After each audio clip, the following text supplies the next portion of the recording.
Assalamualaikum warahmatullahi wabarakatuh. Hai semuanya, balik lagi di channel Siabah. Perkenalkan, kami dari Universitas Islam Syekh Yusuf dari Fakultas Ekonomi dan juga Bisnis. Di video kali ini kita akan membahas mengenai negosiasi bisnis.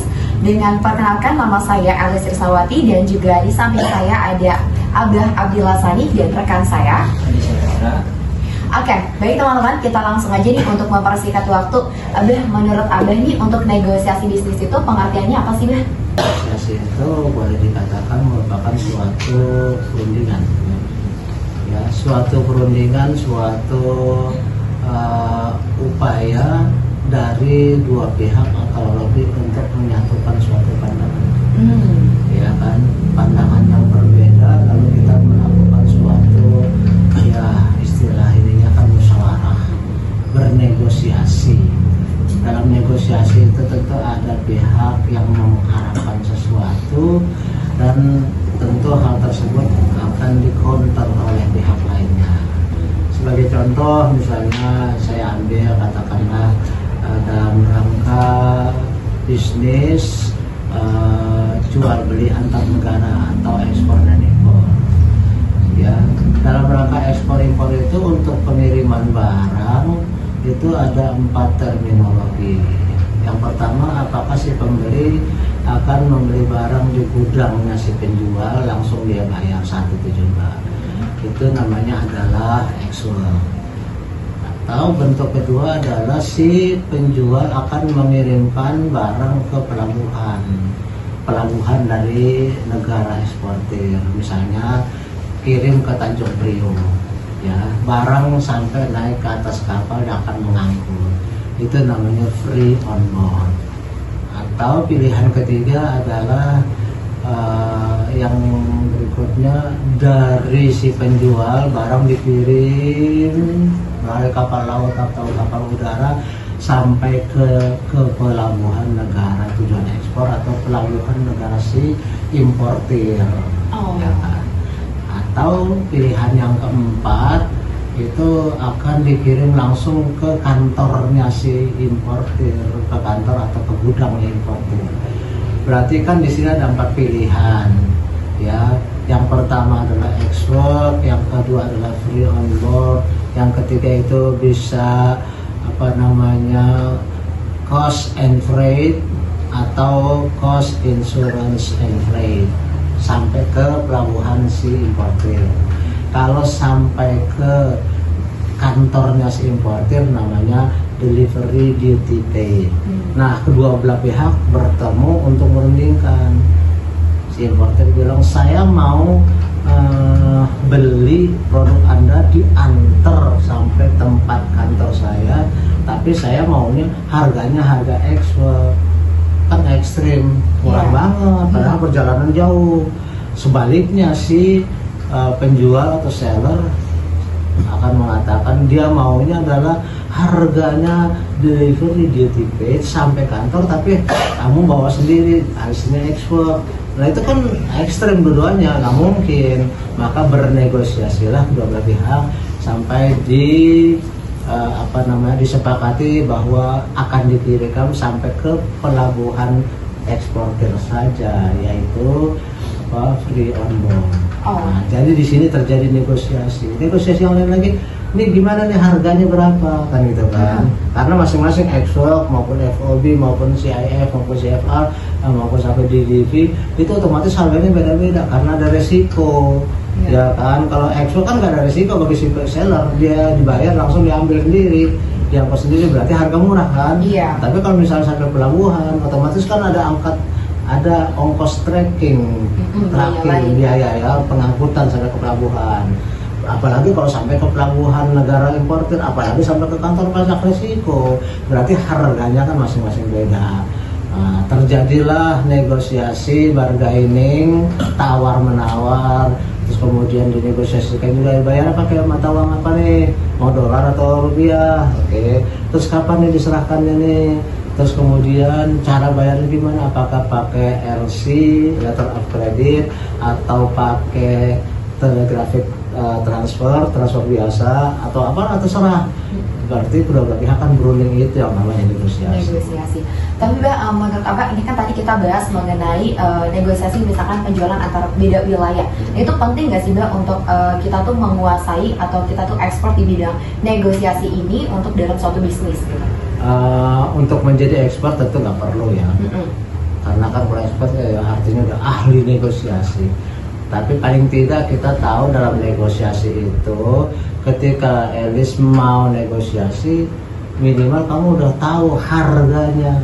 Kalau ini ekspor berapa, kalau FOB berapa, kalau CIF berapa, kalau DJB berapa, karena harganya beda-beda.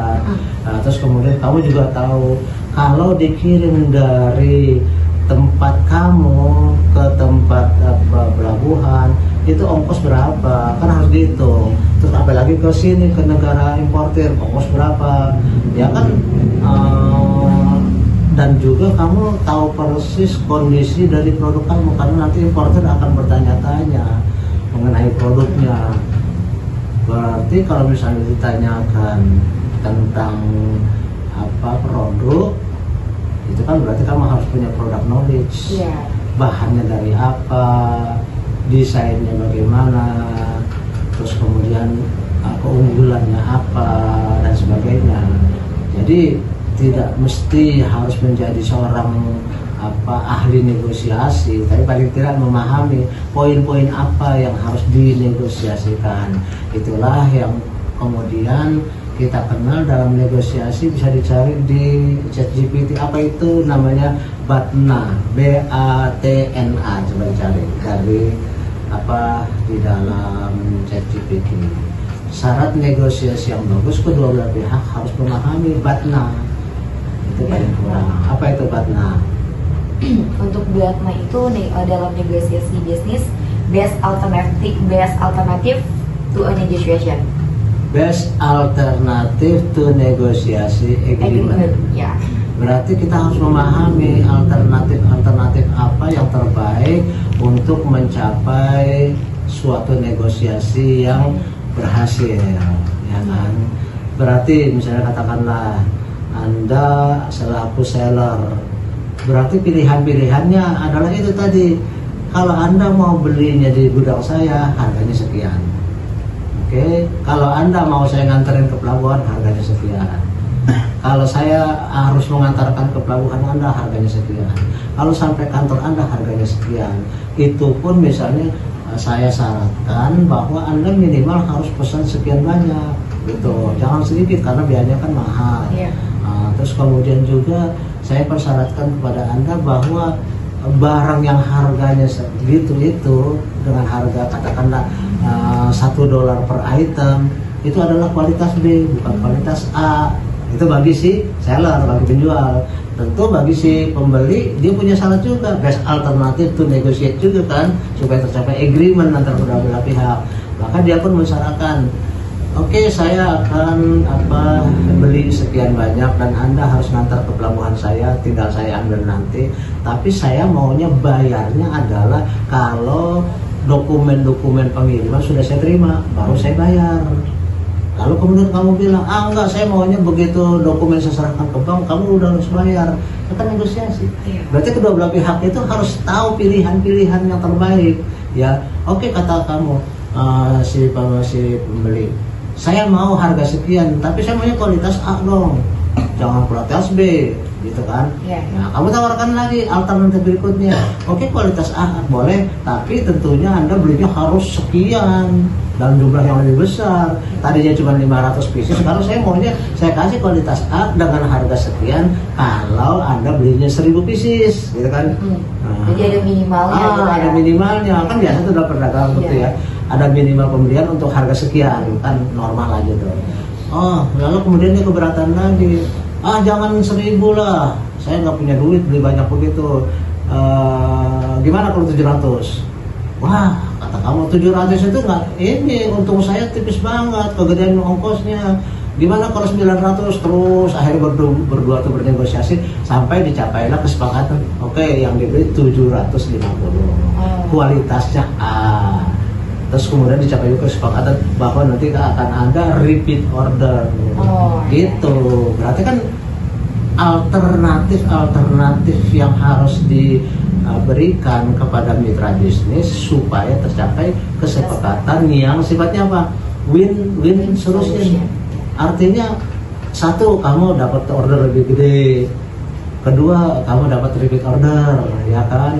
Yang ini dapat harga lebih murah, dapat kualitas yang A, kan sama-sama win-win tuh. Jadi kita dalam negosiasi itu jangan menganggap bahwa mitra kita itu adalah lawan yang harus dikalahkan, salah. Itu berarti kita mau menang sendiri kalau begitu ceritanya. Sehingga nanti Anda menang untung tapi yang lain rugi, kan gitu. Kalau orang yang merasa dirugikan otomatis nggak mungkin ada repeat order, malah dia kecewa, nggak mau lagi orang begitu. Apaan? Negosiasi kok maunya menang sendiri kan gitu. Iya. Oke, apalagi? Kalau dari tahapan negosiasi itu apa aja sih Bah yang harus kita siapkan sebelum kita bernegosiasi? Oke, saya kira yang pertama tentu kita harus memahami semua masalah tentang produk kita. Product knowledge itu ya. Terus kemudian company knowledge. Artinya company knowledge itu kita punya perusahaan mampu mencapai kapasitas produksi berapa? Mesinnya tuh kuatnya berapa banyak? Takutnya kan nanti diambil banyak, sanggup nggak kan gitu kan. Company profile juga company knowledge juga berarti kalau ada pesanan dalam jumlah besar dalam waktu singkat, kira-kira yang punya pegawai sanggup nggak? Sanggup nggak misalnya harus kerja lembur sampai jam sekian, kan waktunya mepet soalnya nih. Berarti kan diperlukan kerja ekstra. Berarti kan kita punya SDM harus yang capable. Kalau SDM-nya cuma sedikit, kayak gitu, katakanlah kualitasnya biasa-biasa aja, aduh nggak sanggup deh kita untuk bisa memenuhi permintaan. Berarti product knowledge, company knowledge, kemudian juga SDM, kan nanti ada komunikasi yang dalam bahasa asing.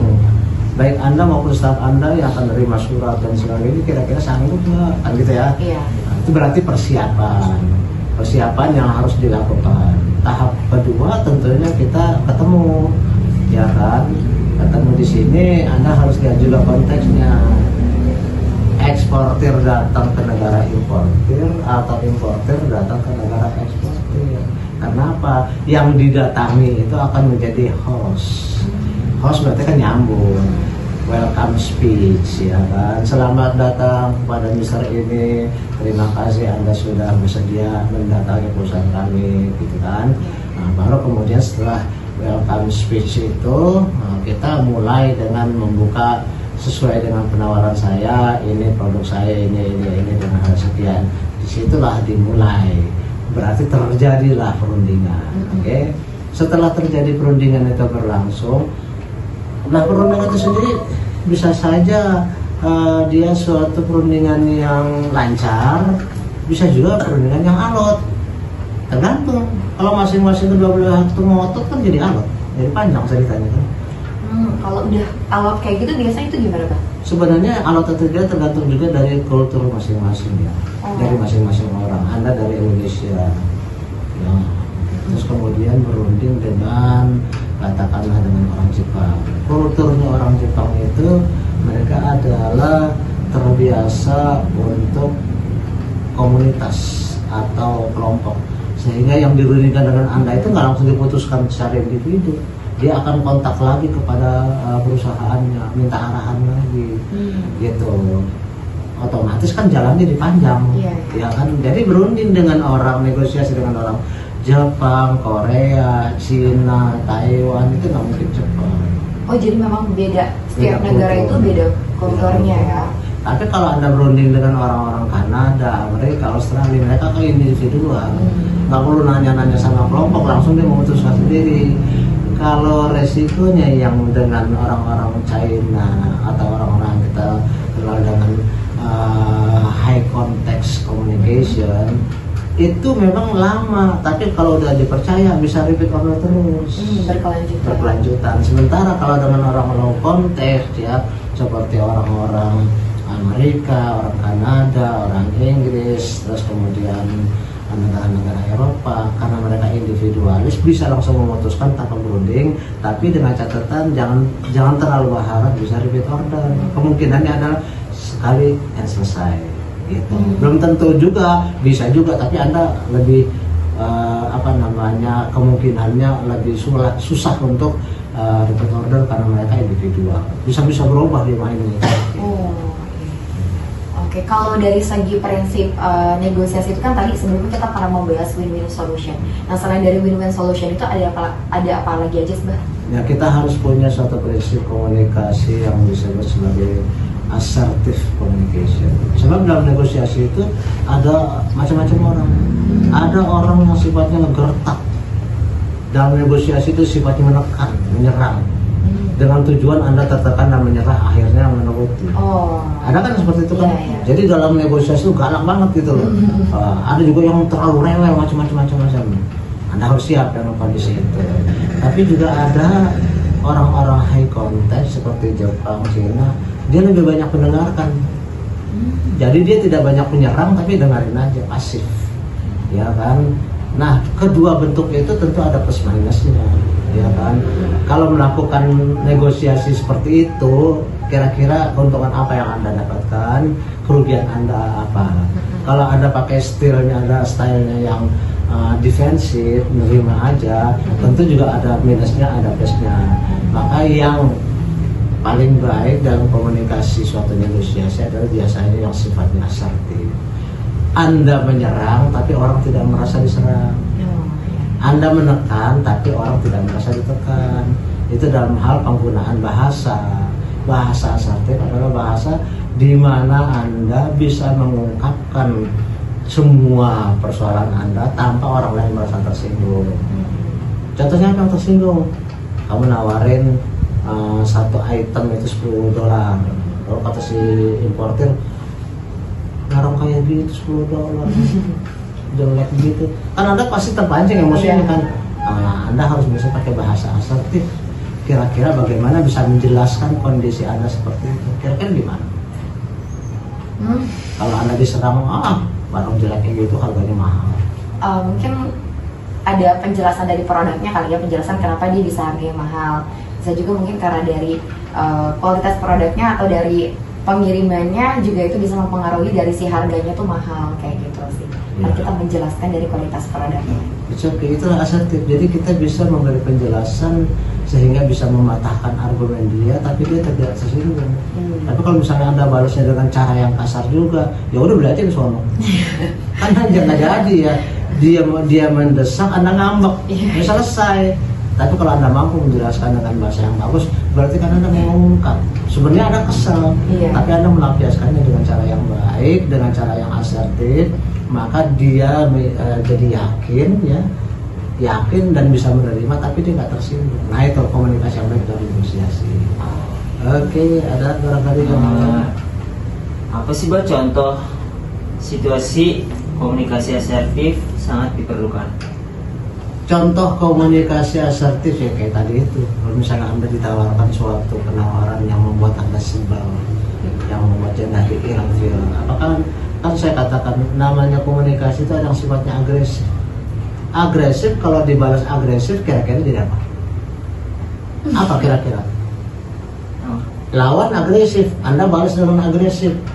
Bubar, nggak bakal jadi. Harga murah tawarin, Anda ngambek, ya udah aja beli aja ke tempat lain. Wassalam. Terus kemudian situasinya juga begitu. Si pembeli agresif, tapi kemudian si penjualnya defensif, ngalah aja. Tercapai nggak kira-kira? Nggak tercapai karena tidak ada negosiasi. Mungkin tercapai tapi terpaksa. Dia merasa ditekan, akhirnya ya udahlah gitu. Tapi kan dia nggak puas. Iya. Akan terjadi kemudian dia mau nggak nerima order lagi? Kemungkinannya enggak. Kenapa? Dia merasa dirugikan. Paling kan dia dalam negosiasi merasa tertekan, merasa diintimidasi. Ya kan, akan tercapai win-win solution kalau kedua belah pihak merasa bisa mengungkap semua permasalahannya dengan lega. Ya kan, sehingga pihak lain bisa menerima juga dengan lega. Itulah yang kemungkinan akan terjadinya suatu transaksi yang baik dan kemudian akan ada berkelanjutan bisnisnya. Apalagi kira-kira dalam negosiasi ini sangat penting nih untuk kita mengetahui, karena negosiasi itu apa namanya, boleh dikatakan suatu kegiatan yang mungkin bukan hanya dalam bisnis. Anda dengan pacar Anda misalnya, saya mau malam minggu mau di rumah aja karena hujan, karena cuaca nggak bagus. Terus pacar Anda, enggak, saya maunya nonton karena malam minggu kan nggak tiap malam minggu saya bisa datang. Setiap hari saya kerja, kita harus cari hiburan dong, kan dua pilihan. Kira-kira apa yang jadi negosiasikan?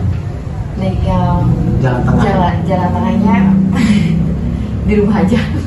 Di rumah aja berarti kamu yang menang. Iya. Tapi dia mungkin kecewa. Iya. Ya kan mungkin dia nerima, tapi dia mungkin bersungut-sungut bilang, menang sendiri, nggak ada pengertian, kan saya capek kerja, kan tiap hari nggak bisa kesini gitu. Tapi kan kita kasih penjelasan, Bra, kenapa kita memutuskan untuk di rumah aja. Tapi ujungnya mau di rumah aja kan, berarti Anda masih menangkan sendiri. Yang mungkin oke deh kita keluar tadi makan aja ya, situ aja tuh warung yang dekat kan gitu. Ya kan oke kita makan bakso aja deh di tempat yang nggak terlalu jauh. Kalau kita naik motor paling juga berapa menit, tapi kan keluar udah. Keluar rumah, jadi Anda tidak menang sendiri, tapi dia juga nggak menang karena apa? Nggak berhasil ngajak nonton. Nah, jalan tengahnya adalah makan sama-sama kenyang, lega udah gitu.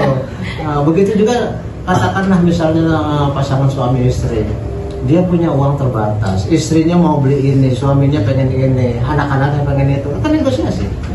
Gimana nih? Kalau menangin yang ini berarti yang ini kecewa, kalau menangin yang ini kecewa, menangin yang ini kecewa. How?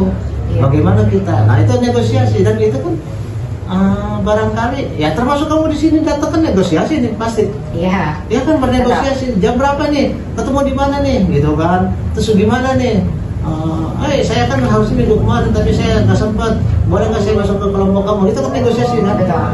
Jadi semua hampir semua kehidupan kita berhadapan dengan pasti dipenuhi negosiasi. Nggak mungkin kita memaksakan kehendak sendiri. Betul. Oke. Iya. Jadi ya nanti kita teruskan. Kayak dirumuskan dulu apalagi yang mau. Berarti sekarang ini akan saya balikin masalahnya. Ketika Anda menanyakan bahwa negosiasi itu adalah yang terbaik adalah win-win solution. Berarti kan ada syarat supaya terjadi win-win. Berarti ada syarat bagaimana kita bisa berkomunikasi, bernegosiasi yang efektif. Apa sih yang kamu dapat? Apa aja syarat negosiasi yang efektif? Syarat yang pertama ada persiapan yang matang. Oke, udah tadi ada persiapan. Kedua ada komunikasi yang baik. Komunikasi yang baik, ya komunikasi yang baik tadi itu apakah Anda akan menjalankan komunikasi yang agresif, nyerang, atau defensif yang ngalahan, atau yang asertif? Serah mau pilih yang mana. Tapi itu kita harus melihat ini juga nggak sih Bang, kayak siapa untuk ini kita gitu, siapa kita akan negosiasi sama siapa gitu. Jadi kita harus pilih dari salah satu itu atau memang tergantung dari kitanya. Secara prinsip harus dong. Kenapa? Karena tiap orang itu kan membawa budaya masing-masing. Jadi kalau misalnya katakanlah contohnya kita berhadapan dengan orang Australia atau Amerika yang agresif, melihat mereka nyerang terus, kira-kira kamu harus bersikap seperti apa? Apakah nyerang juga? Enggak. Apa yang harus kamu katakan? Apa menghadapi orang yang kayak gitu, yang agresif kayak gitu? Ya kan? Apa kira-kira? Kitanya lebih tenang sih. Jadi kitanya secara lebih tenang dan juga kalau mereka banyak untuk menekan ke kitanya, tapi kita dengan menjelaskan secara setenang mungkin supaya tidak terjadi untuk karena biasanya kalau agresif ketemu sama agresif, emosi ketemu sama emosi biasanya bubar gitu. Jadi harus ada penenangnya kayak gitu. Berarti untuk bisa tenang kan kita benar-benar well prepared. Harus mengetahui semua persoalan sehingga kita bisa menahan diri untuk tidak terpancing emosi juga. Ya, emosi dengan emosi akhirnya bukan negosiasi, jambak tembak. Iya. Lalu bagaimana sebaliknya ketika Anda berhadapan dengan orang yang pola komunikasinya itu tenang, ngalahan, terus banyak diem, gimana? Kalau banyak tenang, banyak diem, kayak mungkin kitanya agak agresif kali ya. Mungkin lebih kitanya agak sedikit bawel, atau kita lebih menjelaskannya tuh lebih menekankan ke mereka, karena kalau misalnya mereka tenang kita juga nggak bisa baca pikirannya gitu, nggak bisa tahu ini sebenarnya dia tuh setuju atau gimana kayak gitu. Jadi dari kita harus lebih agresif. Berarti benar apa yang Anda ingin ketahui bahwa ketika kita ingin menghadapi suatu negosiasi, kita harus tahu siapa lawan kita, dan kita berarti bisa mengambil sikap harus bagaimana. Sebab kalau yang berhadapan agresif dengan agresif, nanti hasilnya seperti apa. Tapi kalau misalnya orang defensif, kita juga defensif, berarti kita akan jadi apa juga. Tapi itu juga salah satu strategi negosiasi. Jadi kita juga harus mampu bisa bersikap agresif jika dibutuhkan. Jadi atau kita nggak masalah, itu taktik negosiasi memang seperti itu. Ada bahkan kita kadang-kadang perlu gebrak meja, tergantung ya. Kalau misalnya negosiasi politik gimana?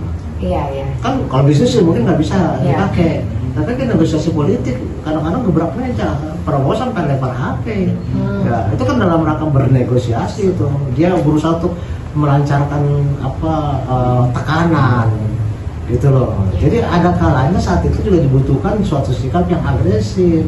Tapi juga ketika Anda membutuhkan informasi lebih jauh supaya Anda bisa menggali sebanyak-banyak, mungkin Anda lebih baik defensif. Biarin aja dia ngomong.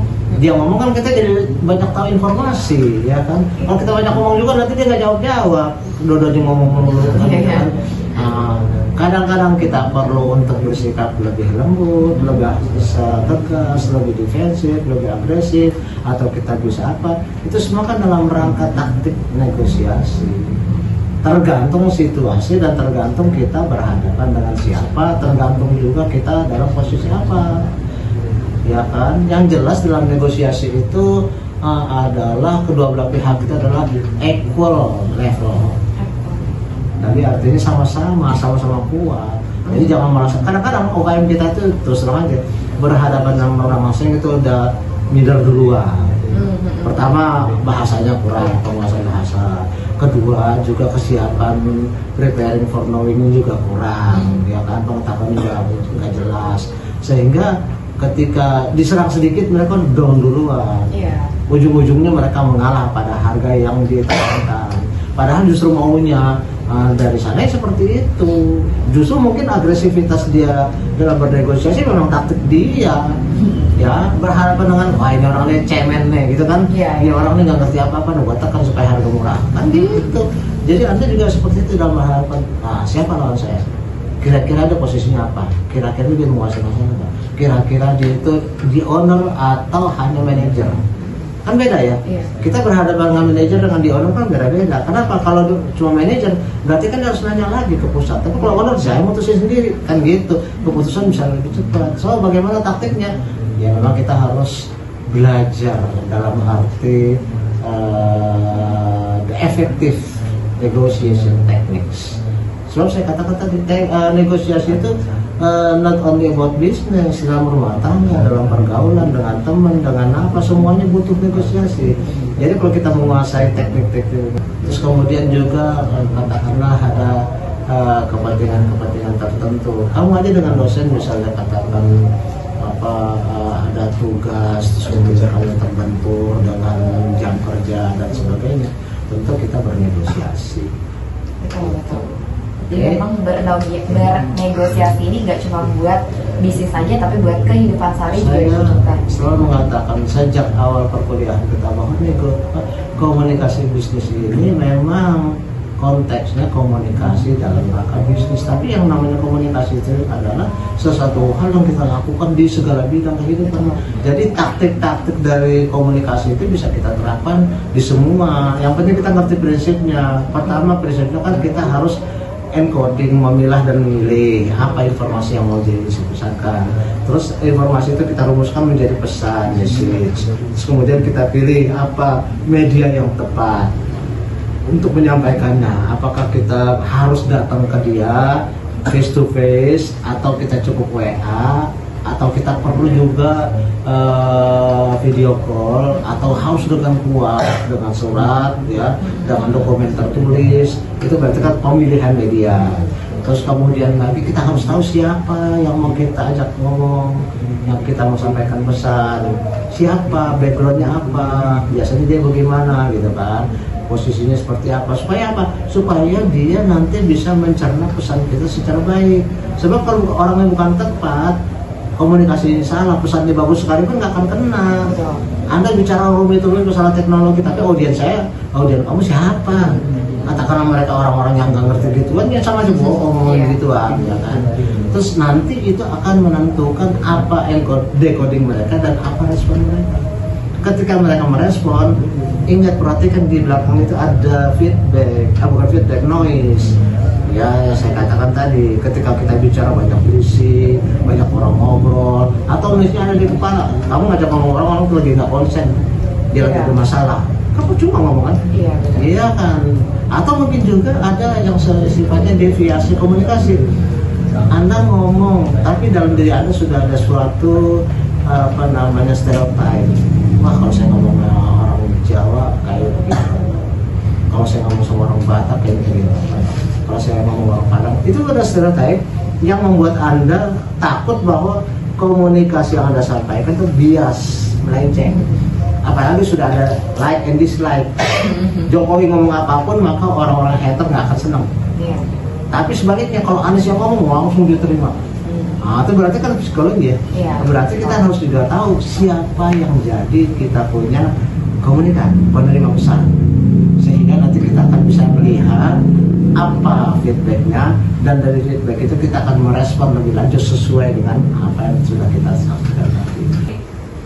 Nah itu perlu nggak ya Mbak kita menjaga hubungan baik? Ya pasti lah. Apalagi dalam bisnis, Anda mau cuma sekali transaksi seluruh hubungan? Enggak mau sih. Tapi untuk menjaga hubungan itu supaya baik, itu kita harus apa nih Mbak? Taktiknya gitu? Menjaga hubungan baik tergantung juga hubungan baik yang bagaimana yang Anda inginkan. Ya kan? Berkelanjutan deh. Berkelanjutan, repeat order. Ya berarti pertama Anda jangan mengecewakan dia. Artinya kualitas yang Anda berikan sesuai dengan apa yang dia pesan. Good relationship itu bisa kan dibangun dengan segala macam cara, kan gitu ya. Nah itu harus kamu pelajari sebagai seorang pelaku bisnis yang mampu berkomunikasi dengan baik. Oke? Saya kira demikianlah yang bisa kita diskusikan. Tidak terlalu panjang, tapi saya yakin isinya baik sekali, bermanfaat sekali untuk mereka yang mengetahui how to conduct the effective negotiation in business. Oke, terima kasih. Silakan ditutup. Oke, terima kasih banyak buat teman-teman yang sudah stay di video kita. Semoga video kali ini bermanfaat dan jangan lupa untuk di share, like, dan juga di komen ya. Terima kasih banyak semuanya. Bye. Assalamualaikum warahmatullahi wabarakatuh.